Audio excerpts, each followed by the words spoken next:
We thank you all for coming out to the media availability this afternoon to talk about the accident that occurred last night, the fatal accident that occurred last night.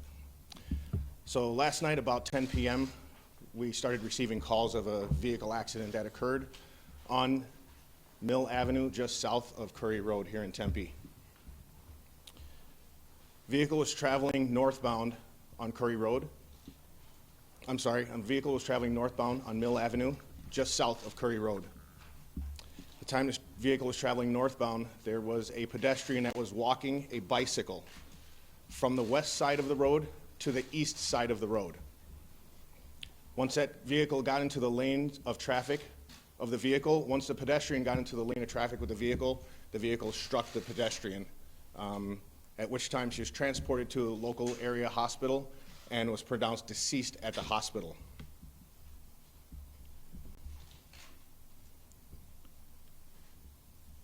Investigators were able to talk to the driver of the vehicle. The driver was identified as Rafael Vasquez, 44-year-old. Rafael was cooperative, and there was no impairment shown for the driver of the vehicle at the time. The pedestrian was identified as Elaine Herzberg, 49-year-old. Family was notified, and again, the investigation continues. Just talk about the vehicle, because I know there'll be some questions about the vehicle. The vehicle was a 2017 Volvo XC90, which is an SUV. It was gray in color. We had an opportunity to speak to the family, and we in Tempe, our hearts go out to the family and friends of the pedestrian that was struck crossing the street last night. The vehicle was a Volvo again. It was a self-driving vehicle. It was in the autonomous mode at the time.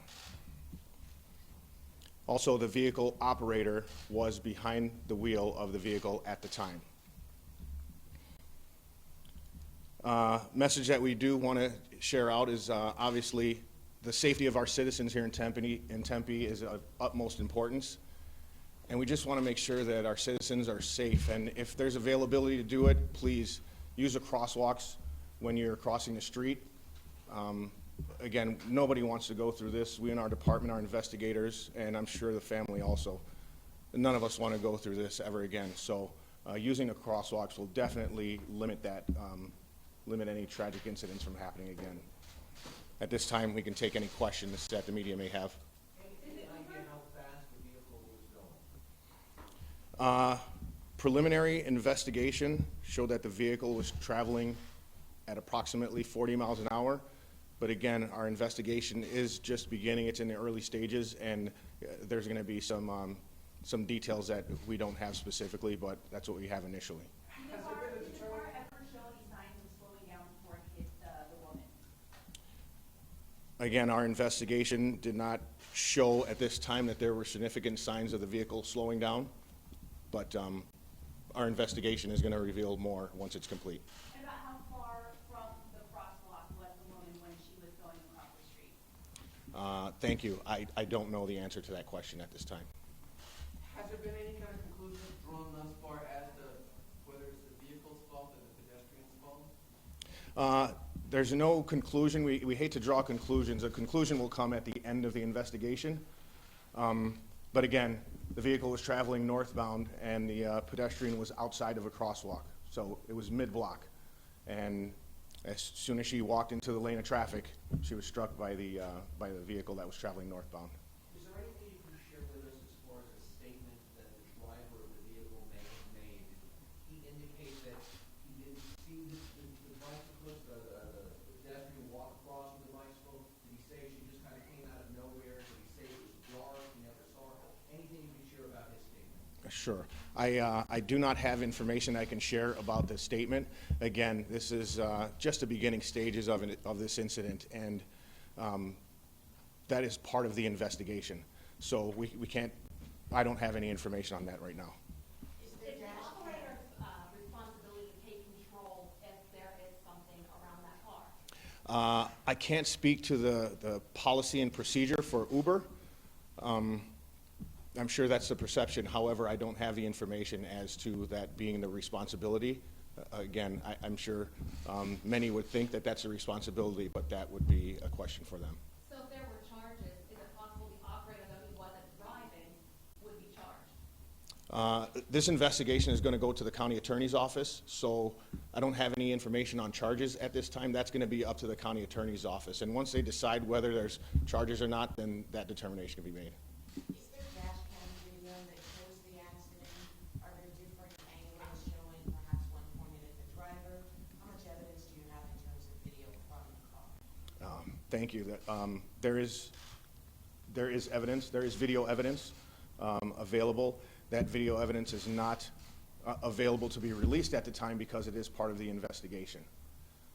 So there's dash cam video showing a forward shot. Is there video of what the driver's doing? Like how many angles do you have? There are several angles that show the driver, and they show outside of the vehicle to the front, and they show the driver also. Have you seen that video? I have. You have? Yes, I have. Can you describe what that video shows? It just shows the vehicle traveling northbound, and it shows the pedestrian approaching the vehicle. How helpful would that video be in this investigation? Not every car has that many angles, videos, sensors. Obviously, the investigation, that video and sensor should greatly help, right? Sure, it will definitely assist in the investigation, without a doubt. Our investigators have that information, and they will be using that as a part of their investigation, as will the Maricopa County Attorney's Office using it as part of their investigation. Do you know about this just as if someone was actually driving the vehicle? Is the investigation the same, trying to determine who's at fault? Could the accident have been avoided? Was there something the driver or the vehicle could have done differently? Is the investigation basically similar, whether or not it's an autonomous vehicle or whether or not it's an actual person behind the wheel? Right. The investigation is going to be similar in the fact that they are going to attempt to try to find, who was possibly at fault and how we can better be safe, whether it's pedestrians or whether it's the vehicle itself. But that is going to be a part of the investigation. Can you describe as best as you can what it means when you say in autonomous mode? Because the layperson may not understand what exactly that means pertaining to how this vehicle operates when it's out and about on the roads. Right. Autonomous mode, that would be something really for Uber to identify as autonomous mode, but the idea of the driver not having to be in physical control at the time, but a driver being behind the wheel.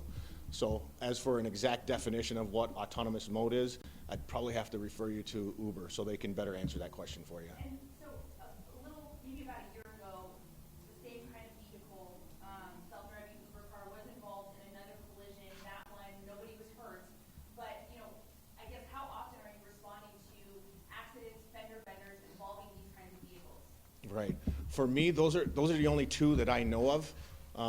Those two incidents, again, the first one, as you had mentioned, there weren't any injuries, and this one, very unfortunately, ended up being a fatality. But as to how many of those are the two that I know of for sure, and I'm not aware of any more. Was the woman who was struck by the vehicle suspected of being impaired? There were no signs of impairment shown initially in the investigation, so no. Was she homeless? Was who homeless, ma'am? Homeless. The victim? I don't have that information. I believe she may have been, but And do you know where she was coming from? not per se where she was coming from. Just on the street, she was coming from the west side of the street. But prior to that, I don't know where she was coming from. Do you know if it was one of those yellow bikes that you just took up, and was that the bicycle she was pushing? I know that that's new information here, and I don't have that information at this time, if that was that yellow bike. At the point where she was crossing, was it fairly dark? You know, that it's a well-lit area where the impact took place, or what do you know? Well, I think that's going to be a part of the investigation. It was, obviously the lights of the vehicle there, but as to speak to any other lighting, I don't have that information at the time.